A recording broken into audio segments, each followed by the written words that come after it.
Hey guys, welcome back to TechMan. Today, let me show you how to fix black bars on Stretch Resolution Apex Legends. In this tutorial, you will learn how to remove black bars when using Stretch Resolution and Apex Legends. Start by opening the NVIDIA control panel or AMD equivalent by right-clicking your desktop and selecting Change Resolution. Click Customize, enable resolutions not exposed by your display, and create a customer's resolution with your desired width and height, then test it.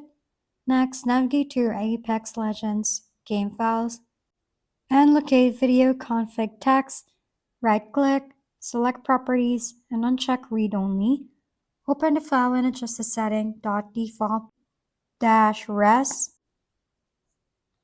and setting.default-res-height to match your custom resolution.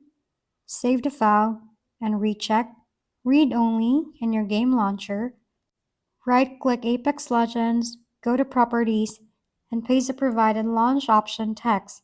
Launch the game and the initial screen. Press Alt plus Enter to enter windowed mode. Then press it again to return to full screen.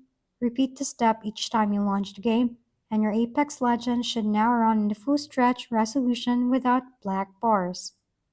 If we've been helpful, kindly give us a thumbs up, and don't forget to hit the subscribe and bell button for more contents. For any questions and suggestions, comment down below.